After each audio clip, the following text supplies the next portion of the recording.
Bonjour à tous et bienvenue sur notre chaîne YouTube, la chaîne de Ligne Droite. Je vous invite à vous abonner à cette chaîne, à aimer, à partager, à commenter ces vidéos. C'est très important pour notre référencement et c'est une manière de nous soutenir. Merci à vous tous. La Chine, ce pays pour nous, totalitaire, lointain, aux méthodes radicales, camp de confinement par la force, on en a parlé, police prédictive, contrôle facial, QR code et sans oublier désormais le célèbre contrôle social citoyen.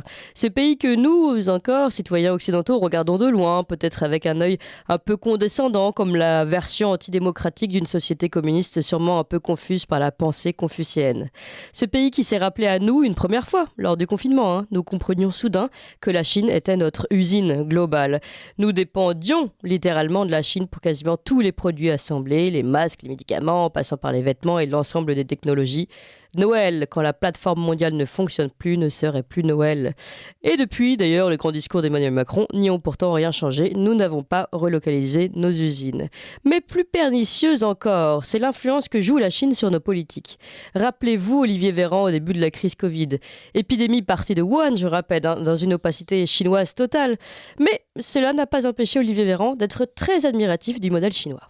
La Chine a fait un système sanitaire que je suis allé visiter sur place d'ailleurs il y a 2 ans, un système sanitaire de grande qualité, avec des hôpitaux de grande qualité. Et ils ont une capacité de réactivité qu'ils ont pu nous démontrer, notamment en réalisant l'exploit de construire un hôpital. On se rend compte que c'est pas l'hôpital high-tech rêvé, évidemment, mais enfin, ils ont quand même construit un hôpital de grande taille en quelques jours seulement. La Chine a pris ses responsabilités en mettant en place des mesures de confinement, d'isolement, très rapidement. Et après, l'information circule bien. Je ne suis pas sûr que ce serait possible de réaliser tout cela dans un pays dans lequel les réseaux sociaux seraient ouverts. Mais en tous les cas, la Chine a un système sanitaire, nous donne les informations dont elle dispose, je crois, en transparence. Et ce qui est intéressant, c'est que, je vous le disais tout à l'heure, le fait de disposer d'informations venant d'autres pays, de Singapour, du Japon, qui sont des pays à fiabilité avérée, on se rend compte que les données dont nous bénéficions depuis de la part des Chinois sont des données qui nous paraissent fiables d'un point de vue scientifique. Voilà, la Chine a une capacité de réactivité magnifique, les mesures de confinement sont bonnes et puis les informations sont exactes. Olivier Véran finalement admiratif du modèle chinois, les choses sont claires. Alors faut-il rappeler qu'Olivier Véran est membre du Paris Shanghai Club et Young Leader de la France China Foundation. Voilà, on se pose la question. Alors il faut savoir que Olivier Véran n'est pas seul, elles sont très nombreuses les élites occidentales, dont Bill Gates d'ailleurs, qui ont félicité le gouvernement chinois pour le contrôle notamment de l'épidémie de Covid-19. Bill Gates l'avait fait sur la chaîne CNN en 2020. Alors que l'Occident entre en crise énergétique aujourd'hui, militaire, après même une crise sanitaire, est-ce qu'on peut craindre que ce modèle chinois finalement n'inspire définitivement nos politiques ? Quand on voit se développer doucement le crédit social mis en place à Bologne, en Italie, quand on voit le Parisien proposer dans un article du 26 août dernier, proposer la carte carbone, quand on voit les bracelets connectés qui sont mis en place dans les collèges de la Sarthe notamment, pour mesurer le sport réalisé par les élèves, finalement on se demande, la Chine est-elle devenue discrètement le nouveau modèle d'inspiration occidentale ? C'est notre sujet du jour avec 2 invités.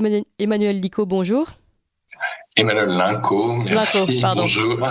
Pardon, il me manquait une lettre sur votre fiche. Vous êtes spécialiste de l'histoire politique et artistique de la Chine contemporaine, enseignant-chercheur à la faculté des lettres de l'Institut catholique de Paris. Et je suis également avec Yves-Marie Adeline, bonjour. Bonjour. Enseignant en politique, écrivain et membre de l'ICEP, l'Institut de sciences sociales, économiques et politiques de Lyon. Vous êtes auteur de plusieurs ouvrages, mais j'ai celui-ci là en présentation. La Grande Guerre n'aura pas lieu, sur la guerre de 14 que personne n'imaginait d'ailleurs à l'époque. Alors je vais commencer par donner la parole à Emmanuel Linco concernant cette Chine qui parfois contre-modèle et parfois influence discrètement nos politiques. Tout d'abord, j'aimerais dire que par rapport effectivement, sans vouloir le défendre outre mesure, l'enregistrement de la déclaration d'Olivier Véran, il faut évidemment la dater. C'est-à-dire 18 que février 2020, oui. Voilà, c'est ça. C'est quand même très important parce que, surtout pour vos auditeurs, il faut toujours, évidemment, en parole d'historien, recontextualiser les choses à une époque qui nous paraît déjà à des années-lumière, où effectivement la fascination pour la Chine des élites françaises, qu'elles soient de gauche ou de droite, était générale. Et puis parce que on n'osait pas encore hausser le ton face à ce régime totalitaire.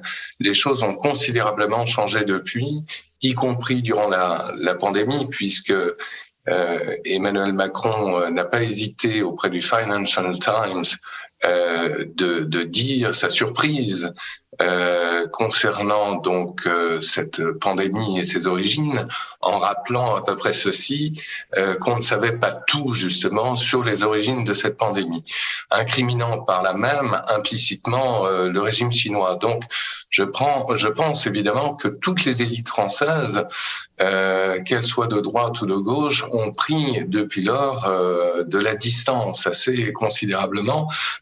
On le voit dans la réhabilitation soudaine, par exemple, de Taïwan. Bon, bien sûr, officiellement, la France n'a pas de relation avec Taïwan.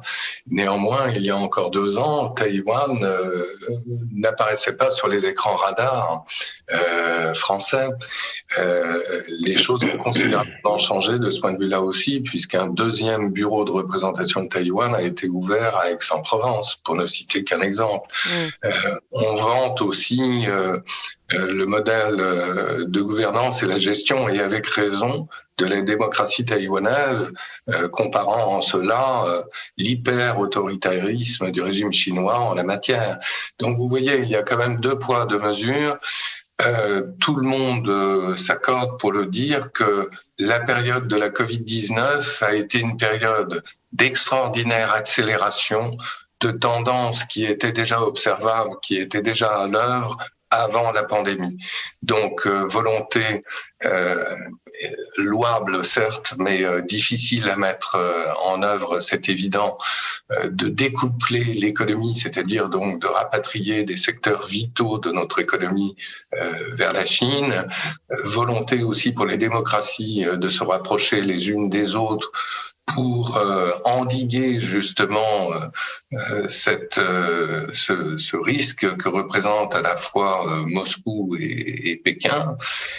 Et clairement, Moscou et Pékin ont rappelé justement leur connivence idéologique il y a encore quelques jours au sommet de l'Organisation de coopération de Shanghai de Samarcande en Ouzbékistan.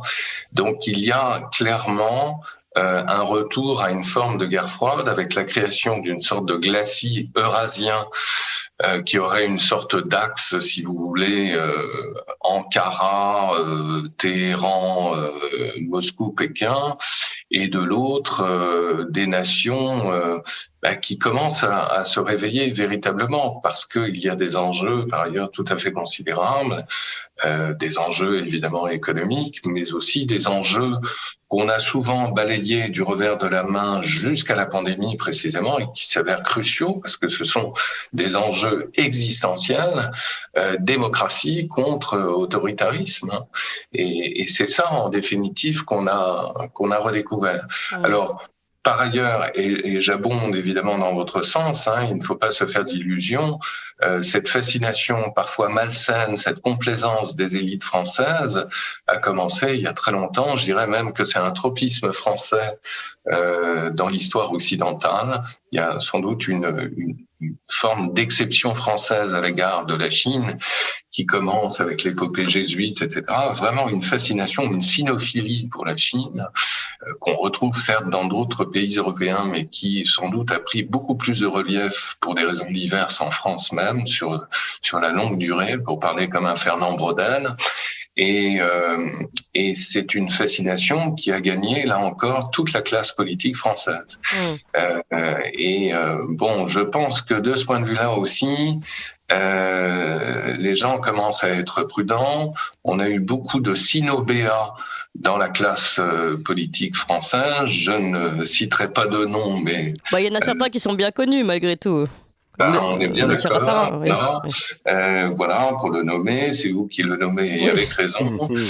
Sachant qu'au début des années 2000, d'ailleurs, il n'y a jamais eu de questionnement véritablement à ce sujet. Et de ce point de vue-là, je trouve qu'il y a là une lacune assez grave dans notre démocratie française. On ne s'est jamais interrogé sur l'histoire très étrange du laboratoire P4 de Wuhan, la même où probablement il y eut une erreur de manipulation dans ce laboratoire qui serait à l'origine justement de cette pandémie. Quelle a été en retour la compensation pour le gouvernement français, alors qu'à l'époque, c'est l'époque de Jacques Chirac, il faut le rappeler, vous aviez deux ministères qui s'affrontaient violemment à ce sujet. Le ministère de l'économie qui était plutôt favorable d'un côté et le ministère de la Défense qui était vent debout contre ce projet qui s'est réalisé et pour lequel les Chinois, au mépris de toutes les conventions, n'ont jamais accepté la visite de délégations scientifiques françaises au sein du dit laboratoire. Ça, c'est un exemple tout à fait symptomatique, justement, de cette instrumentalisation, n'ayons pas peur des mots, d'une partie de l'élite française favorable à un gouvernement étranger. Il y a eu véritablement là des complaisances très graves et aux conséquences, on le sait, irréversibles. Oui, c'est très très très intéressant ce que vous nous expliquez, Emmanuel Linco. Alors, on fait un rapide point sur les informations et puis évidemment, Yves-Marie Adeline, je vous donne la parole juste après. Mais d'abord, les informations avec Emmanuel Noël. Ligne droite. Je suis pour, je suis contre. La table ronde.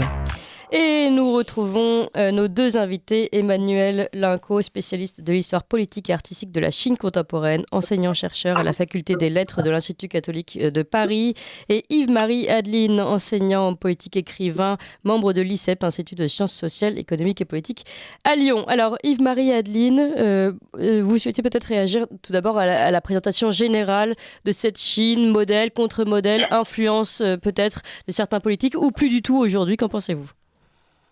Alors, c'était très riche ce qu'a dit Emmanuel Linco, donc je ne sais pas si je vais pouvoir tout commenter. On a le temps.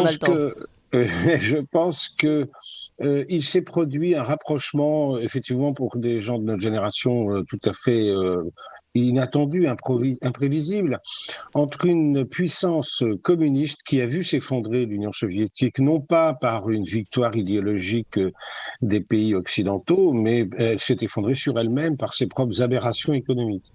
Et donc on a vu un pays, la Chine, rester communiste tout en quittant le modèle économique socialiste. De notre côté à nous, on a vu une société qui s'est habituée peu à peu à la restriction, la réduction de nos libertés individuelles dans tous les domaines. Et de fait, on voit désormais se rapprocher deux systèmes avec une tentation néo-totalitaire, je ne sais pas comment l'appeler, en Occident, et qui effectivement rapproche notre société du modèle chinois. Quant à parler évidemment d'un affrontement entre une société totalitaire et une société démocratique, il y a bel et bien une société totalitaire d'un côté, celui de la Chine. La société démocratique, elle a disparu. Enfin, dans les faits, c'est une société plutôt oligarchique désormais en France.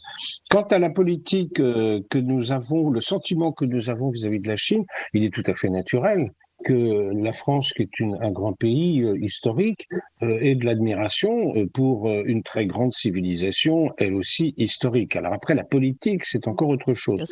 De toute façon, on n'a plus vraiment de diplomatie française désormais. Nous sommes intégrés à un ensemble qui est lui-même vassalisé à la politique américaine. Donc la politique de la France avec la Chine, c'est la politique américaine. Ce qui fait que pendant des années, effectivement, Taïwan est resté sous le boisseau, parce que l'Amérique avait décidé de laisser Taïwan sous le boisseau. Et désormais, nous reparlons de Taïwan parce que l'Amérique a décidé que nous reparlions de Taïwan. Alors, ça vient aussi du fait que la Chine traverse aujourd'hui une époque où elle est entrée dans une époque qu'elle appelle elle-même la Renaissance. elle cultive un irrédentisme territorial menaçant déjà l'extrême-orient russe, mais également disons la mer qui l'aborde, car la Chine est un pays confiné qui, de ce point de vue-là, est désavantagé par rapport à la puissance maritime qui est la puissance américaine. Et effectivement, la Chine a réussi le tour de force de s'aliéner tous ses voisins. Je ne parle pas de la Corée du Nord, mais de tous ses voisins par sa politique expansionniste. À part la Russie, avec laquelle il y a tout de même un rapprochement aujourd'hui. Et c'est peut-être aussi la raison pour laquelle les autres pays qu'évoquait tout à l'heure Emmanuel Linco, en parlant notamment de la France et du recul de certains politiques vis-à-vis de la Chine aujourd'hui, c'est peut-être aussi parce qu'il y a ce rapprochement en ce moment entre la Chine et la Russie. Non, ça avait précédé ce rapprochement. Et quant à ce rapprochement, Monsieur Linco parle d'un rapprochement idéologique, je n'y crois pas du tout. C'est un rapprochement de circonstances, effectivement, qui vient du fait que les États-Unis ont empêché la Russie de revenir en Europe il y a déjà longtemps. Et par conséquent, la Russie se cherche un allié. C'est d'ailleurs un marché dangereux pour elle. Parce que vous savez que la Russie, c'est 17 millions de kilomètres carrés pour 145 millions d'habitants, et l'extrême-orient russe, dont une partie était chinoise à une époque, est vide d'habitants. Il y a 20 millions d'habitants au-delà de l'Oural. Par conséquent, ça fait peur aussi à la Russie. C'est ce que la Russie appelait en tout cas le péril jaune. Oui, alors la Russie n'était pas le seul à parler du péril jaune. Déjà avant la guerre de 14, il y avait le capitaine d'Henry, qui était tout simplement Drillon, celui qui le premier sauveur de Verdun, disons dans la chronologie, qui parlait de l'invasion des jaunes. Donc c'est un très très vieux fantasme, ça, le péril jaune. Mais donc voilà, je crois que ce sont effectivement des rapprochements de circonstances qui sont liés aussi au fait que il faut bien remplacer la clientèle européenne qui, sur ordre des États-Unis, s'est fermée au marché russe, s'est fermée plutôt aux approvisionnements russes. Il faut bien trouver d'autres partenaires. Donc, je pense qu'on est là dans une période un petit peu difficile, et cela dit, très dangereuse, parce que cette guerre, depuis l'intervention de la Russie, disons, dans la guerre du Donbass, soit dans la guerre ukrainienne, il y a, comment dirais-je, une menace, disons, d'engrenage qui peut, effectivement, pourquoi pas, ça n'est pas inenvisageable, aboutir à une troisième guerre mondiale. Bon, alors on va reprendre tous les sujets qui ont été abordés. Avant ça, je voulais, pour revenir à notre sujet, c'est-à-dire l'influence de la Chine en Occident aujourd'hui. Tout à l'heure, Emmanuel Linco, vous disiez finalement, ça c'était avant la gestion Covid. Depuis, il y a eu une mise en retrait, on va dire, peut-être des politiques français. Peut-être ont-ils ouvert les yeux, peut-être un petit peu tard, je ne sais pas, mais en tout cas, voilà, il y a eu ce changement de ligne. Ma question, c'est, est-ce que finalement, peut-être officiellement, mais est-ce que finalement, quand on voit tout ce qui se développe aujourd'hui en France, que j'ai cité à la fin, en France, là, je citais aussi la Bologne, avec vraiment ce crédit social qui a été mis en place en Bologne, mais les bracelets connectés, les cartes carbone proposées par certains experts, est-ce qu'on n'est pas malgré tout, et peut-être de façon plus insidieuse, en train de suivre ce modèle chinois qui, en plus, s'est révélé efficace ou pas, je ne sais pas, mais s'est révélé pendant le Covid-19. Emmanuel Linco. En tout cas, pour rebondir sur ce que disait Yves-Marie Adeline concernant les relations Russie-Chine, je suis tout à fait d'accord, bien sûr. C'est déjà ancien ce rapprochement. Il date d'avant la pandémie. Il date, je dirais, de la chute de l'URSS, pratiquement. Vous savez ce que disait Héraclite, l'opposé coopère. C'est-à-dire que à un moment donné, la Russie a eu besoin, évidemment, de faire contrepoids à l'unipolarité américaine, de même pour la Chine. Donc les deux se sont rapprochés, je dirais, presque naturellement. Donc de ce point de vue-là, tout à fait d'accord. Et tout à fait d'accord pour rappeler, évidemment, que c'est une relation de circonstance. C'est-à-dire que ça durera ce que ça durera. Mais il y a tellement de résistance au sein même de la société russe, de crainte par ailleurs de la Russie sur le long terme venant de la Chine concernant les Russes, que évidemment c'est une relation extrêmement fragile. Ça, tout à fait d'accord. Alors pour répondre à votre question, oui, on tend de plus en plus à une autre forme de société de surveillance. C'est-à-dire que cette connectivité ambiante a aussi un revers de médaille, c'est-à-dire donc donne la possibilité au pouvoir, au pluriel, de nous contrôler dans les faits et les gestes. Ça, c'est tout à fait évident. Mais j'insiste bien sur le fait que même si nos démocraties sont imparfaites, et qu'il s'agit de plus en plus de démocraties oligarchiques, pour reprendre donc l'expression d'Yves-Marie Aguine, il ne faut pas oublier que nous sommes encore dans un régime, certes avec toutes ses imperfections, mais où prévaut la séparation des pouvoirs. Bien sûr, il y a toujours des velléités d'ingérence de l'exécutif vis-à-vis du judiciaire, etc. Bon. Mais ce qui caractérise une démocratie, précisément, c'est la séparation des pouvoirs. Dans une dictature, qu'elle soit russe ou chinoise, c'est la confusion des pouvoirs. Et ça, c'est quand même très différent. C'est-à-dire que ce régime totalitaire chinois, pour le comprendre dans sa nature profonde, parce que c'est tout à fait inédit, et c'est surtout singulièrement différent de ce que nous sommes, bien sûr, c'est à la fois un totalitarisme vieille manière, et on l'a vu durant la pandémie, Xi Jinping a donné l'ordre à tous les comités de quartier de revenir pour surveiller les allers-retours dans les quartiers des uns des autres, pour surveiller justement ces allées-venues. Mais ce qui est nouveau depuis déjà des années en Chine même, c'est que ce totalitarisme s'appuie sur une technostructure d'un type tout à fait nouveau, donc intelligence artificielle, caméra de surveillance, etc., avec à la clé effectivement un crédit social. Bon, et donc dès votre naissance, on vous remet un quota de points, des points que vous pouvez perdre et regagner par des travaux d'utilité collective. Alors à la limite, pourquoi pas, mais le problème c'est que il y a une telle immixtion des pouvoirs de l'État, de sa police, dans l'intimité de la vie privée des individus, que ça prend des proportions absolument délirantes. Si vous n'avez, pour vous citer deux exemples, très concrets, parce que ça reste encore trop abstrait pour les Français, pour montrer la dangerosité même de ce système. Même un George Orwell, une Hannah Arendt n'aurait pas pu envisager un tel système. Je m'explique. Dans la Chine d'aujourd'hui encore, et c'est un reliquat du système soviétique, que vous ayez un grave problème de santé ou un petit bobo, vous allez à l'hôpital pour acheter des médicaments. Or, avec ce crédit social, si vous n'avez pas le nombre de points requis, on vous refusera l'accès à l'hôpital.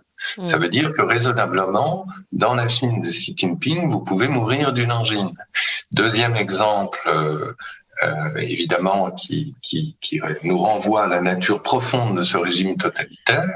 Si vous n'avez pas non plus le nombre de points requis que vous voulez acheter via Internet, il n'y a pas d'autre moyen de toute façon désormais, un billet de train pour aller voir vos parents, eh bien, non seulement l'ordinateur vous dira ce n'est pas possible, mais vous serez assigné à résidence. Vous voyez, évidemment, c'est heureusement impossible à ce jour en France. Donc, n'ajoutons pas de la confusion à la confusion. Vous avez véritablement deux systèmes totalement opposés. Et en même temps, ce que l'on réalise avec un peu de retard, bien sûr, mais en cela, la pandémie a été un mal pour un bien, c'est que ce projet hégémonique des nouvelles routes de la soie était aussi un projet des nouvelles routes de la soie du numérique, avec une volonté in fine pour la Chine de contrôler nos données. Alors, je ne dis pas que les Américains ne contrôlent pas nos données, ça c'est évident. Mais encore à ce jour, personnellement, en tant que citoyen, je préfère encore à la rigueur que mes données de santé ou autres soit peut-être contrôlée par les Américains plutôt qu'elle ne le soit par les Chinois. Voilà. Après, ce sont des sujets et des engagements purement individuels, mais en tout cas, vous comprenez qu'au-delà donc de ces quelques évocations, se pose fondamentalement un problème d'éthique. Et fondamentalement se pose aussi la question qu'on a souvent, depuis des décennies, balayée du revers de la main, quel type de société voulons-nous ? Voilà. Dans quelle société voulons-nous vivre ? Alors, première chose, c'est intéressant la différence entre le contrôle des données par la Chine et par les Américains. Peut-être que la différence, c'est que l'ensemble des données en Chine remontent à un pouvoir centralisé, alors que les données qui seraient contrôlées par plusieurs, les réseaux sociaux, par exemple, sur lesquels nous sommes, les Facebook, etc., reviennent à des privés, en fait. Ce sont à chaque fois des grands organismes privés, les GAFAM, comme on dit, mais qui ne sont pas encore aux mains, par exemple, de l'exécutif américain. Donc, il y a une distinction de ce côté-là. Il y a quand même une connivence, si vous me permettez d'intervenir. Il y a une connivence, on a bien vu ça aux dernières élections américaines, où ces GAFAM avaient choisi leur camp. D'exclure le président américain. Donc, c'est là, j'en reviens à mon oligarchie, quoi. C'est ça. C'est-à-dire qu'en fait, tout ça, c'est des relations extrêmement intimes entre le sommet du pouvoir et les GAFAM, entre autres. Mais en fait, c'est la même chose. Ce qui est intéressant, d'abord, c'est plutôt une bonne nouvelle, si je vous écoute, Emmanuel Lincaud, d'entendre que finalement, comme vous dites, c'est un mal pour un bien, cette crise de la Covid, puisqu'elle a permis peut-être une réaction et de reprendre la distance par rapport à un pays qui nous attirait, mais qui avait des velléités, comme vous l'avez dit, de contrôle hégémonique, pourquoi pas numérique. Reste qu'aujourd'hui, même si on a pris la distance par rapport à cela, les outils technologiques sont très souvent importés de la Chine. Et donc finalement, nous continuons de les abreuver de nos données notamment. Alors ça, c'est une question pour Emmanuel Lincaud, mais après, évidemment, Yves-Marie Adeline, vous allez réagir. Alors, oui, vous avez raison, et je pense qu'on change véritablement d'air. En tout cas, j'ose l'espérer à titre de citoyen. C'est-à-dire qu'effectivement, il y a eu une sorte d'indifférence, de démission, de servitude volontaire d'une grande partie de l'élite française par rapport à la Chine. Et ce qui est stupéfiant d'ailleurs, et ce sont des questions de génération, c'est que autant jusqu'en 1991, il y avait presque un réflexe conditionné et collectif du côté français et occidental d'une manière générale. L'ennemi, c'était le communiste soviétique. Bon, et donc on savait bien qu'il fallait faire attention de ne pas dire un certain nombre de choses quand on avait accès au secret défense, etc. Après la chute de l'URSS, il y a eu une permissivité vis-à-vis de la Chine, notamment, qui restait donc à jouer le premier rôle, qui a été extrêmement dommageable pour notre industrie en termes de pillage industriel, par exemple, et d'espionnage industriel. C'est évident. Alors, c'est peut-être un mal, effectivement, pour un bien. Cela permet, je l'espère, à nos concitoyens de se ressaisir. C'est une façon peut-être aussi de revenir à ce qui était considéré il y a encore 2 ans et demi comme un gros mot, la souveraineté. D'ailleurs, même un Emmanuel Macron, qui était le plus néolibéral ou presque de tous, a adhéré à la souveraineté. Et ça, c'est dans ses discours, en tout cas. Dans ses discours, tout au moins. Voilà. Et ça, c'est quand même assez intéressant. C'est-à-dire que de Mélenchon à Le Pen, pour évoquer les extrêmes, tout le monde parle désormais de souveraineté. Alors qu'il y a 2 ans et demi, c'était impossible. Vous étiez considéré comme un vieux dinosaure complètement archaïque si vous parliez de souveraineté. Donc ça a changé dans le discours. Et pour finir et céder la parole à mon collègue tout de suite, oui, l'importation de haute technologie en provenance de la Chine, mais c'est pas la meilleure non plus. Alors c'est pas un jugement de valeur venant de ma part. Il faut savoir que les microprocesseurs de nouvelle génération, ceux dont toutes les industries du monde ont besoin, sont des microprocesseurs fabriqués par Taïwan, sous licence taïwanaise ou à Taïwan. Les 3/4 des microprocesseurs dans le monde sont fabriqués par Taïwan, ce qui explique en retour aussi d'une manière très intéressée, et avec raison, que les pays occidentaux regardent désormais avec considération Taïwan, parce que Taïwan est dans une relation, un rapport asymétrique de force par rapport à la Chine continentale. Démographiquement, c'est 26 millions d'habitants contre 1,4 milliard d'habitants. C'est un pays que personne ne reconnaît en tant que tel ou presque, à l'exception notable du Vatican. Mais comme disait Staline avec cynisme, le Vatican, combien de divisions? Bon, bref, sur le plan diplomatique, ça ne pèse guère, mais sur le plan économique, c'est l'une des premières puissances économiques du globe. Voilà. Donc, on a tout intérêt, évidemment, à jouer de ce point de vue-là la carte taïwanaise. Et y compris les Chinois sont beaucoup plus vigilants et regardants, malgré leur gesticulation militaire autour de l'île, pour ne pas s'aliéner définitivement Taïwan, dont ils ont besoin, eux aussi. Oui, nous avions d'ailleurs reçu ici le dit ambassadeur, le porte-parole de Taïwan, qui nous rappelait en effet l'importance de Taïwan pour les microprocesseurs et les semi-conducteurs. Et c'était pour lui la meilleure défense finalement. Alors Yves-Marie Adeline, je vous donne la parole, beaucoup de sujets à reprendre. Oui, là encore, il y a un phénomène oligarchique, c'est-à-dire que au lendemain de l'effondrement de l'Union soviétique, donc, comme je disais tout à l'heure, la Chine en a retenu la leçon et elle a modifié son économie. Et là, la culpabilité, la responsabilité de ce qui se passe aujourd'hui, elle vient de notre oligarchie occidentale. Vous savez peut-être que j'étais à cette époque directeur de cabinet de Jean Arthuis, et Jean Arthuis a été l'auteur du rapport sur la délocalisation industrielle, le premier rapport qui a eu lieu à ce moment-là. On est en 92, début 93. Alors Arthuis, lui, était un Maastrichtien et imaginait, croyait possible que l'Union européenne défendrait ses frontières extérieures contre l'importation massive de ces produits chinois, qui n'étaient pas des produits chinois.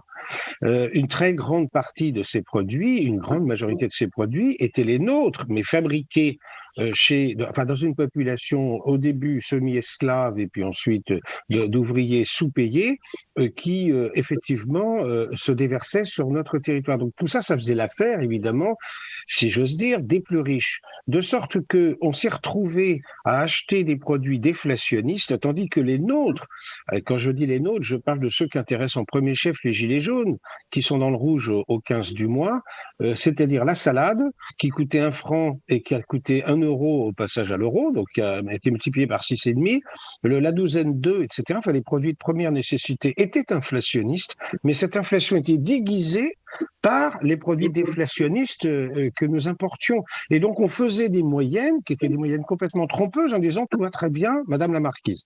Après ça, j'ajouterais que l'Allemagne était notre locomotive puisqu'elle était la seule à avoir conservé une industrie produisant des produits chers mais réussissant à les vendre tout de même, la qualité allemande. Avec la crise énergétique qui nous attend, on voit bien que la production allemande s'effondre, la balance commerciale allemande passe dans le rouge, c'était pas arrivé depuis l'absorption de l'Allemagne de l'Est, qui lui avait coûté évidemment très cher. Par conséquent, c'est la production européenne aussi qui va passer dans le rouge. Entre-temps, nous avons financé nos déficits avec la planche à billets, ce qu'on appelle quantitative easing. Donc, nous nous retrouvons avec une monnaie d'échange dévaluée face à une Chine que nous intéressons moins en définitive de ce point de vue-là, mais nous avons échangé nous avons échangé notre appareil de production avec la Chine. Tout ça pour avantager en fait encore une fois, disons une classe de décideurs et d'oligarques, voilà, tout simplement une oligarchie qui par sa définition même, c'est une élite ne vise que ses propres intérêts et non pas les intérêts communs. Donc il y a ça aussi. Je crois que la pandémie, bien sûr, a révélé notre faiblesse, notre vulnérabilité. On était un pays modèle dans le monde pour notre qualité, la qualité de nos services médicaux, et on a découvert qu'on n'était même pas capable d'avoir des masques chirurgicaux, ce qui est quand même incroyable. Mais c'est un phénomène qui est né bien avant. Enfin, nous sommes en train de payer ce qui s'est produit finalement dès le début de ce grand mouvement de délocalisation de notre appareil de production. Mais vous voulez dire que finalement, d'une façon assez cynique, aujourd'hui, nous n'intéressons plus la Chine? Nous ne sommes plus un marché intéressant pour la Chine? On est forcément, on est 400 millions, on est forcément intéressant, mais on va être de plus en plus faible. Mais même en tant que consommateur, de simple consommateur. D'accord, donc en tout cas de plus en plus faible, donc de moins en moins, à même de pouvoir négocier aussi certains contrats de façon... Alors il y a une seule chose pour s'en sortir, effectivement, c'est pour ça que nous avons raison de craindre, enfin en tout cas d'être attentifs. Il y a la meilleure manière de s'en sortir, c'est la guerre. Et c'est ce à quoi nous prépare probablement notre suzerain, c'est-à-dire les États-Unis d'Amérique, comme il a su préparer les esprits en France, par exemple, à la russophobie, qui était complètement inexistant. Voilà, maintenant nous y sommes. La meilleure manière de nous en sortir économiquement, vous voulez dire? Oui. Non, parce que la guerre efface les dettes. Puis il y a le piège dont on le connaît aussi, c'est-à-dire que l'Amérique a aussi peur que la Chine soit un jour en mesure de vraiment lui tenir tête, ce qui n'est pas le cas militairement, loin de là aujourd'hui. Et donc, ce piège de Thucydide pourrait conduire l'Amérique à nous entraîner dans une guerre générale pour régler nos comptes, avec ce pays-là. Emmanuel Linco, vraiment le dernier mot de la fin, si vous voulez réagir à ce que vient de dire Yves-Marie Adeline. Oui, en grande partie d'accord. C'est-à-dire que, et d'ailleurs de ce point de vue-là, on voit bien le rôle compliqué de notre président de la République, qui a rappelé plusieurs fois, notamment en convoquant nos ambassadeurs à l'été dernier, comme c'est un rituel installé depuis longtemps, qui ne souhaitait absolument pas s'engager dans une logique confrontationnelle avec la Chine. Chat échaudé, point de suspension par ailleurs, puisqu'on sait bien que les Australiens ont dénoncé une vente de sous-marins sous la pression des Américains, de nos sous-marins, ce qui montre bien que si découplage il y a, c'est beaucoup moins dans le domaine des affaires que dans le domaine stratégique. Et c'est ça qui est intéressant. Et là aussi, les principes de souveraineté reviennent avec un effet boomerang, c'est-à-dire que il faudrait effectivement revenir à la fameuse phrase du général de Gaulle qui avait fait beaucoup jaser en son temps: la France n'a pas d'amis, elle n'a que des intérêts. Ouais, eh bien merci beaucoup sur cette phrase à la fin. Emmanuel Linco, spécialiste de l'histoire politique et artistique de la Chine contemporaine, et Yves-Marie Adeline, enseignant, homme politique et écrivain français. Vous appréciez cette émission? Alors aidez Radio Courtoisie à en produire d'autres en indépendance totale. Rendez-vous sur soutenir.radiocourtoisie.fr. Merci d'avance.